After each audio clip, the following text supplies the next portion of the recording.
राजधानी दिल्ली में बढ़ते प्रदूषण को लेकर एक बार फिर सुप्रीम कोर्ट में सुनवाई हुई।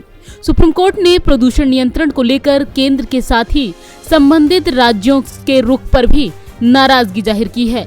शीर्ष अदालत ने कहा है कि प्रदूषण को कंट्रोल करने को लेकर सिर्फ बैठकें हो रही हैं, ठोस उपाय नहीं हो रहे।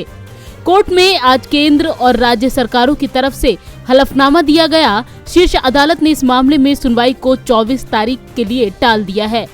इससे पहले सुप्रीम कोर्ट में सुनवाई के दौरान केंद्र सरकार, दिल्ली, हरियाणा और पंजाब सरकार की तरफ से अपनी अपनी बातें रखी गयी। दिल्ली में प्रदूषण के मामले पर सुप्रीम कोर्ट ने राज्यों और केंद्र के रुख पर नाराजगी जाहिर की। कोर्ट ने केंद्र और दिल्ली सरकार से कहा है कि किसानों के पराली जलाने पर विवाद करना बंद करें। Chief justice NV. रमन्ना ने फटकार लगाते हुए कहा, सरकार अगर पराली जलाने को लेकर किसानों से बात करना चाहती है तो बेशक करे, लेकिन हम किसानों पर कोई जुर्माना नहीं लगाना चाहते। दिल्ली के 5 और 7 स्टार होटलों में बैठकर किसानों को दोष देना बहुत आसान है, लेकिन ये कोई नहीं समझना चाहता कि किसानों को पराली क्यों जलानी पड़ती है। आप किसानों को मशीन मुहैया कराने की क्षमता रखते हैं। किसी भी स्रोत से ज्यादा प्रदूषण टीवी चैनलों पर होने वाली बहसबाजी से फैलता है। वहाँ हर किसी का कोई न कोई एजेंडा है। हम यहाँ उपाय ढूंढने की कोशिश कर रहे हैं। दरअसल सुप्रीम कोर्ट की ये टिप्पणी दिल्ली सरकार के वकील अभिषेक मनु सिंघवी के बयान के बाद आई। सिंघवी ने कहा कि नवंबर में पराली का प्रदूषण बहुत रहता है, तो इसे नजरअंदाज नहीं किया जा सकता।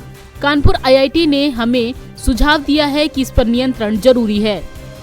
इस मामले में केंद्र सरकार ने सुप्रीम कोर्ट में एक हलफनामा दाखिल करके बताया है कि केंद्रीय कर्मचारियों से वर्क फ्रॉम होम नहीं करा सकते।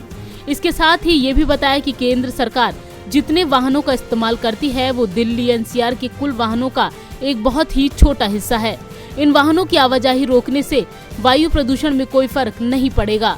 इसके विपरीत दिल्ली सरकार के वकील अभिषेक मनु सिंघवी ने सुप्रीम कोर्ट से कहा है कि कृपया घर से काम करने का आदेश दें या आसपास के वाहनों पर प्रतिबंध लगाएं। उन्होंने कहा है कि केवल दिल्ली में इस तरह के प्रतिबंध का कोई मतलब नहीं है। सिंघवी ने कहा है कि हम सफाई के लिए एमसीडी की मदद करने के लिए भी तैयार हैं। आपको बता दें कि इससे पहले मंगलवार को commission for air quality management ने दिल्ली, हरियाणा, राजस्थान और उत्तर प्रदेश सरकारों के साथ इमरजेंसी बैठक की। इसमें राज्य सरकारों को आदेश दिए गए कि वे दिल्ली और आसपास के क्षेत्रों के प्रदूषण से निपटने के लिए उपाय करें। इन उपायों को सरकारों को तुरंत अमल में लाना होगा और 22 नवंबर तक इन आदेशों के अनुपालन की रिपोर्ट पेश करनी होगी। वहीं सुप्रीम कोर्ट की सख्त टिप्पणी के बाद दिल्ली सरकार भी एक्शन में आई है। दिल्ली सरकार ने 10 सूत्रीय एक्शन प्लान जारी किया है, जिसके जरिए सरकार दिल्ली में प्रदूषण को कंट्रोल करेगी। नवोदय टाइम्स के लिए संगीता सिंह की रिपोर्ट, दिल्ली।